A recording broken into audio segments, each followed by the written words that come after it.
Good morning, everybody, and welcome to today's maths lesson. It's Thursday, the 4th of February today, and I hope you are all doing very well. Now, to begin with, as always, let's see all of the things that we need for today's lesson. You don't need a lot today. You just need a dry white pen, a whiteboard, and a pencil and paper. So it shouldn't take you long to get those together. So pause the video if you haven't got those things to hand, and then come back when you've got them. See you in a moment. Right, welcome back, everybody. Now, we're going to begin with today by doing some number sequences. And in just a moment, today's lesson is all going to be about dividing by 10. So we're going to start off by thinking about our work that we've done on multiplying by 10 and counting in tens. So I'm going to do some counting in tens, and you've got to listen to the number sequence that I say. If I clap, then you've got to write down the number that should be where the clap is. I'll show you what I mean. So if my number sequence was 0, 10, 20, you have to write down the number that should be where the clap was, and that was 30. Okay, do you get the idea? If I clap once, you only need to write down the next number. If I clap twice, if I go, you'd have to write down the next two numbers. Okay, are you ready to play? Right, here we go. 30, 40, 50. Okay, write down your numbers.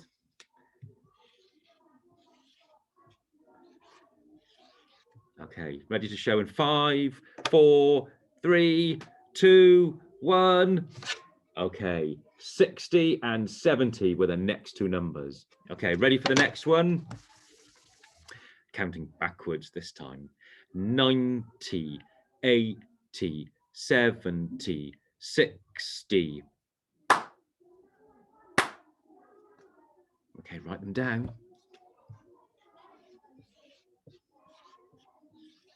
Okay, ready in 5, 4, 3, 2, 1.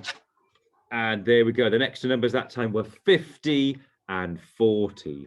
Okay, let's do another one. Okay, are you ready? 70, 80, 90.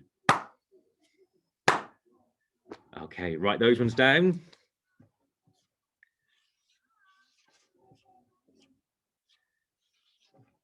Okay, ready to show in 5, 4, 3, 2, 1.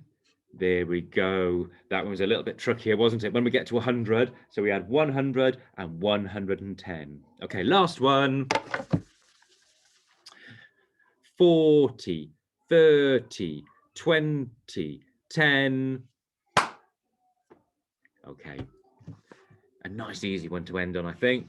Can you show in 5, 4, 3, 2, 1? There we go. 0 was the last one, but of course you knew that, didn't you? Right then, let's carry on with today's lesson. Right, here we go. And as I said, today's lesson is all about how do brilliant mathematicians divide by 10? And as you know, you are a brilliant mathematician, so you'll be able to do this, I am sure. So let's begin by just recapping a little bit on our work on the 10 times table. So there are a few questions here. The first one says complete the calculations. Those are multiplying calculations. Then number 2 says circle the multiples of 10. And here's a clue. What do multiples of 10 end in? Yeah. And then number 3, here's an array. How many groups of 10 are there? So pause the video. I'll give you about 2 minutes to do that. And then we'll go through the answers in just a second. See you in a moment.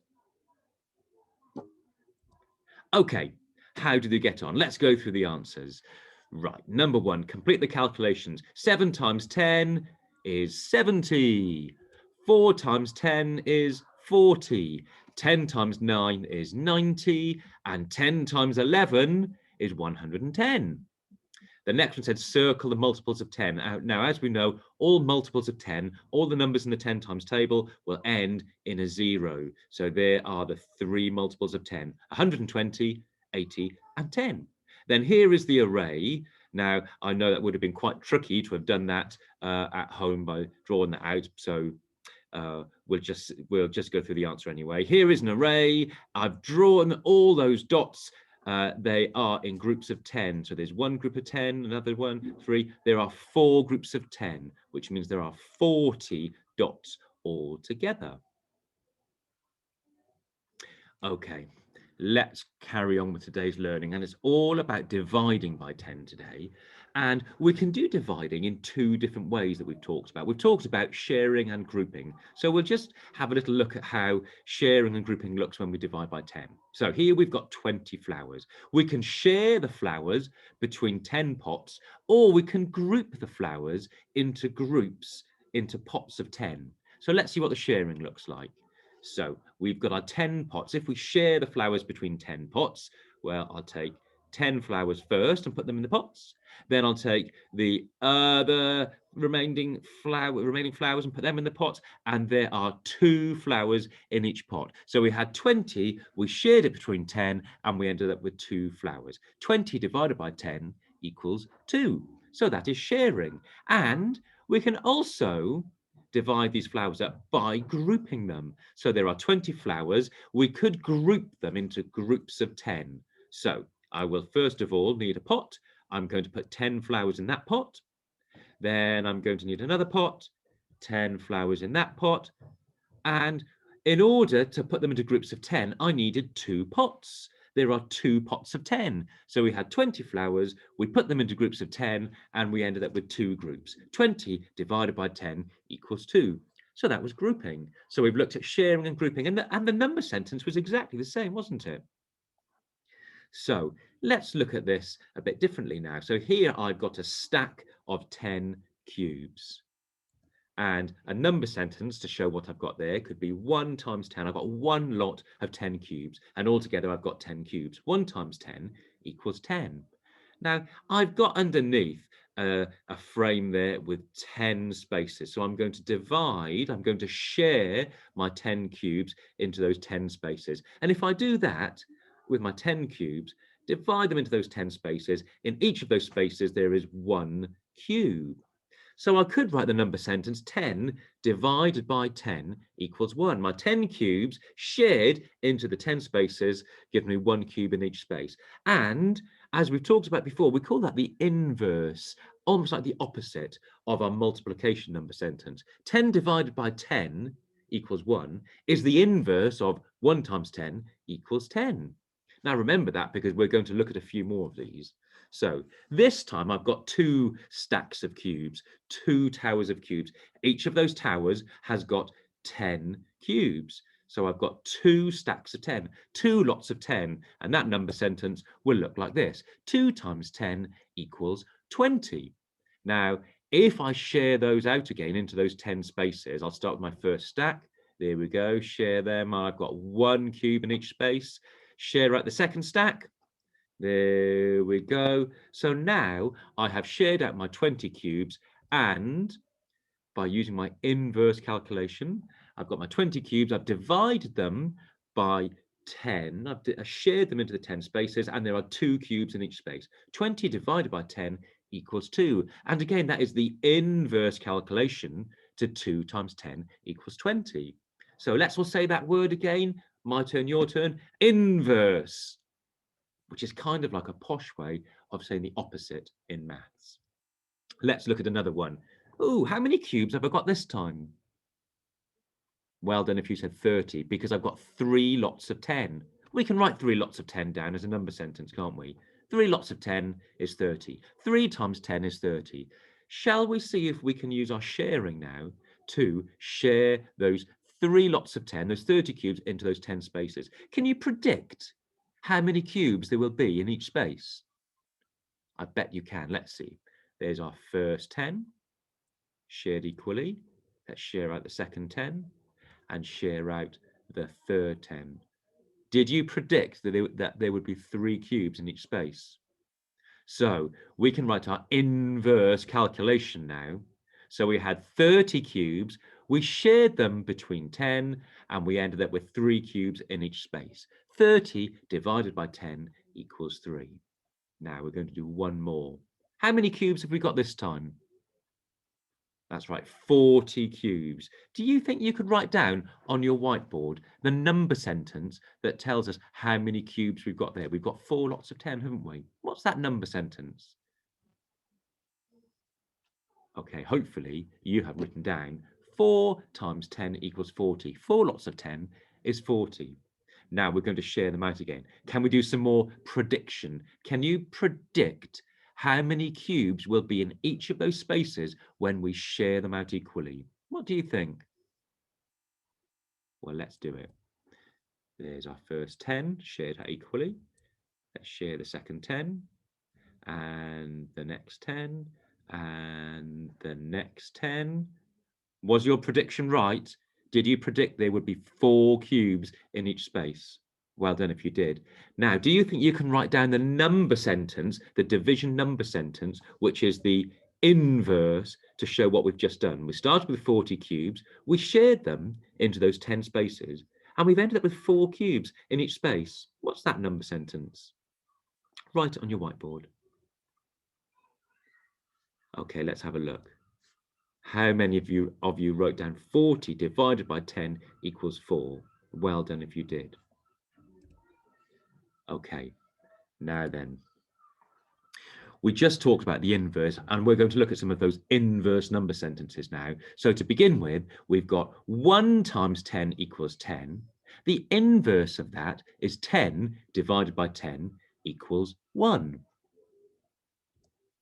Then my next number sentence is 2 times 10 equals 20, and the inverse of that is 20 divided by 10 equals 2. Can you guess what's going to be next? Can you start to see a pattern emerging? Let's see, my next number sentence is 3 times 10 equals 30, 30 divided by 10 equals 3. That's the inverse. Do you know what the next one's going to be? 4 times 10 equals 40, and the inverse is 40 divided by 10 equals 4. Now you can see my little pause picture has come up there. Can you guess what I want you to do? Do you think you can continue that number sequence, writing down those 2 pairs of number sequences? See if you can go all the way up to 10 times 10. So pause the video. I think about 5 minutes should be enough time to see how you get on with that. Good luck, everybody. Okay, welcome back. How did you get on? Well, let's just go through those number sequences. So the next one in the sequence is 5 times 10 is 50, and the inverse is 50 divided by 10 equals 5. And then we've got 6 times 10 is 60, and 60 divided by 10 equals 6. 7 times 10 is 70, 70 divided by 10 is 7. 8 times 10 is 80, 80 divided by 10 is 8. 9 times 10 is 90, 90 divided by 10 is 9. And our last one in the sequence, 10 times 10 is 100. 100 divided by 10 equals 10. If you manage to get those down, give yourself a pat on the back. Well done.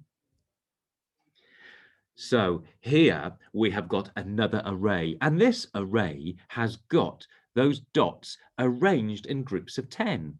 Now we've talked before about how we can have fact families, some number sentences to show what's going on. And for this array, we could write down 4 number sentences, 2 multiplication ones and 2 division ones.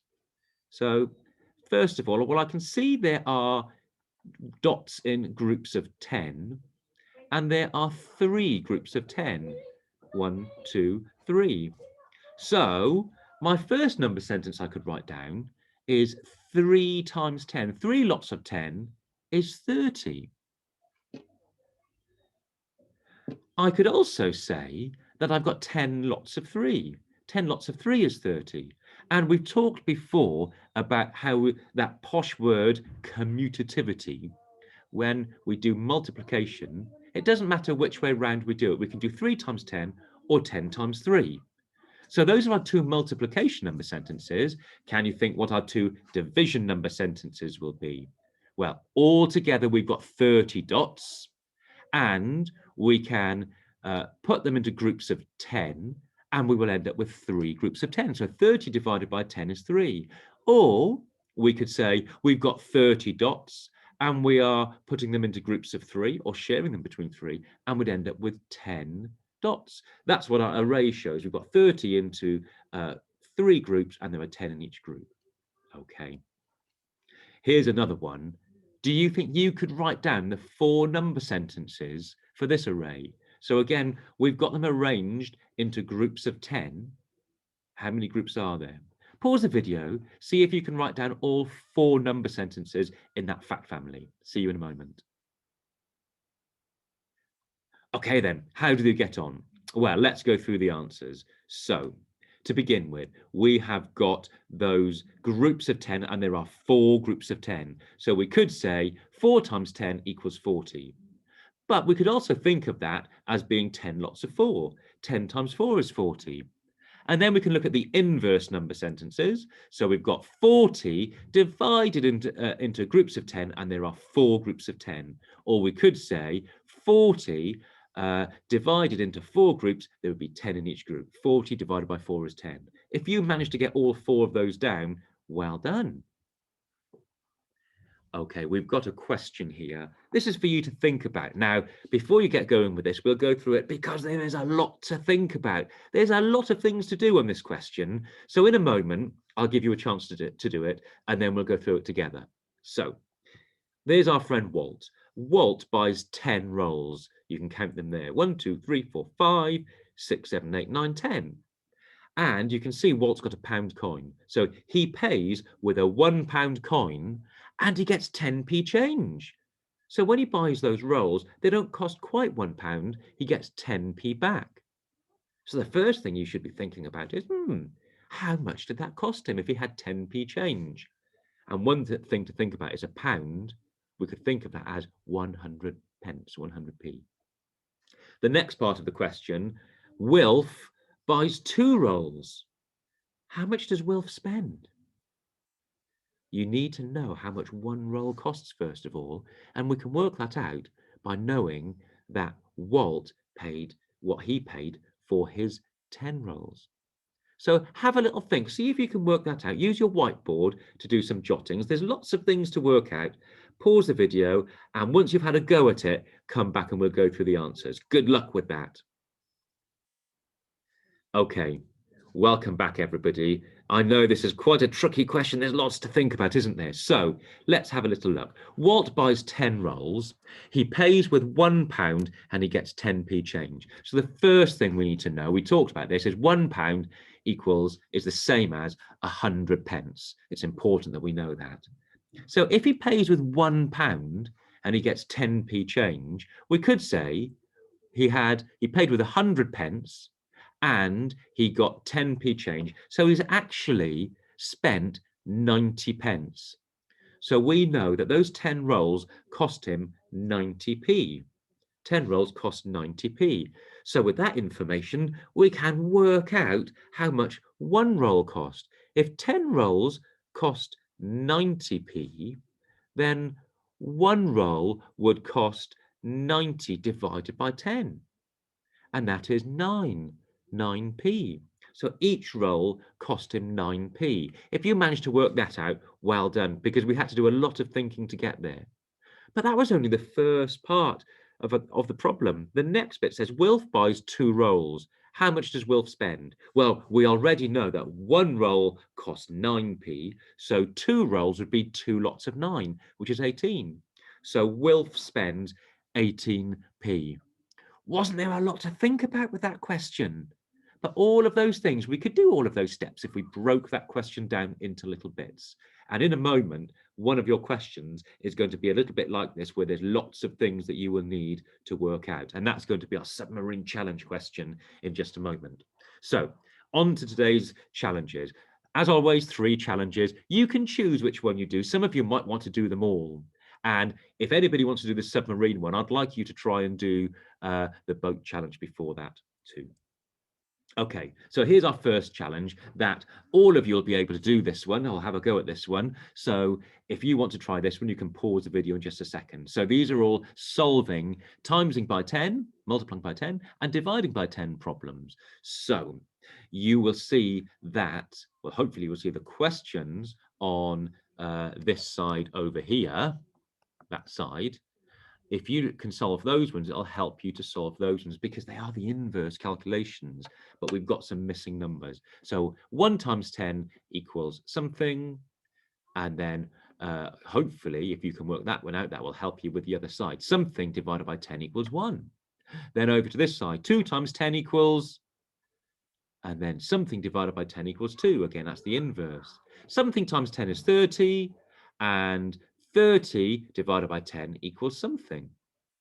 4 times 10, 4 times something equals 40. I nearly gave you the answer. 40 divided by something equals 4. And then 9 times 10 is something. Something divided by 10 equals 9. So if you'd like to try these questions, pause the video here, and hopefully about 10 minutes should be enough for that one.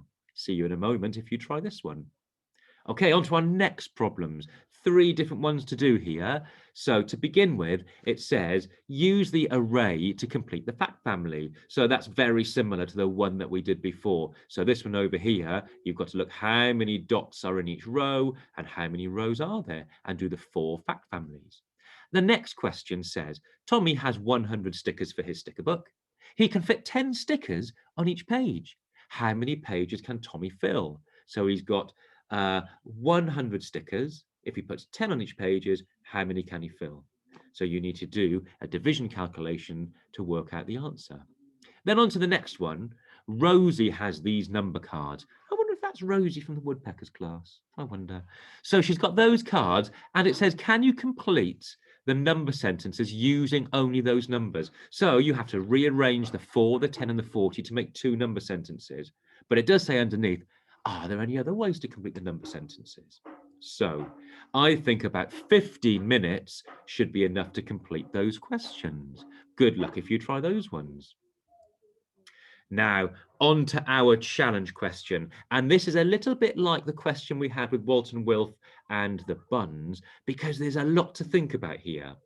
And the question just says, what is the mass of one of the boxes? So you can see over here, we've got all of those boxes on the seesaw. We've also got these 2 kilogram weights on all of that is on one side. On the other side, we've got a 70 kilogram weight. And of course, a seesaw will balance. Whatever's on this side of the seesaw will be the same as what's on this side of the seesaw. They've got to weigh the same, to have the same mass. So mass is just that posh word that sometimes we use for weight. So we could say, what is the weight of one of those boxes? So lots to think about there. Give it a go. Try your best. We'll go through the answers in a moment. So hopefully 10 minutes should be enough for that question. Pause the video here. I'll see you in a moment to go through the answers. Good luck. Okay, then let's go through the answers for the first one. 1 times 10 is 10. 10 divided by 10 is 1. 2 times 10 is 20. 20 divided by 10 is 2. 3 times 10 is 30. 30 divided by 10 is 3. 4 times 10 is 40. 40 divided by 10 is 4. 9 times 10 is 90. And the inverse for that, 90 divided by 10 is 9. Good. Well done if you got those ones correct. On to the next one. So we had our array, which was 5 lots of 10. So 5 times 10 is 50, and 10 times 5 is 50. That is using our commutativity. We can swap around the 10 and the 5. Then the inverse number sentences, our division ones. 50 divided by 5 is 10, and 50 divided by 10 is 5. On to the question with Tommy. Well, he had 100 stickers, and he could fit 10 on each page. So that's 100 divided by 10, which means he could fill 10 pages. Tommy can fill 10 pages. Then on to those number cards. Well, we could do 40 divided by 4 is 10, or 4 times 10 is 40. You might not have had those ones there. You might have had 40 divided by 10 is 4, and 10 times 4 is 40. Well done if you got those ones down. Okay, on to this tricky challenge with the seesaw. What is the mass of one of those boxes? There was a lot of thinking to do here. So to begin with, we know that on this side of the seesaw, we've got 70 kilograms. So on the other side of the seesaw, that's all got to weigh 70 kilograms. How are we going to work out one of those boxes? Well, we can see that we've got those 2 kilogram weights, and there are 5 of them. So 5 lots of 2 is 10. So if we know that that lot weighs 10, then those boxes all together, it's got to be 70 take away 10. It will be 10 kilograms less than 70. So together, all of those boxes weigh 60, because The boxes that weigh 60 and the 10 kilogram weight all together make 70. So we know that the pile of boxes is 60. There are 10 boxes. So to work out one of those boxes, we need to do 60 divided by 10. So each of those boxes weighs 6 kilograms. If you managed to get there, well done, because I know there was a lot of thinking to do on that question. And that brings us to the end of today's maths lesson. Well done. Tomorrow, we are going to be doing some more problems involving multiplication and division, and you're going to be doing some problem solving for yourselves. So join me again tomorrow on Friday for our last lesson of the week. So hopefully I'll see you then. Bye-bye.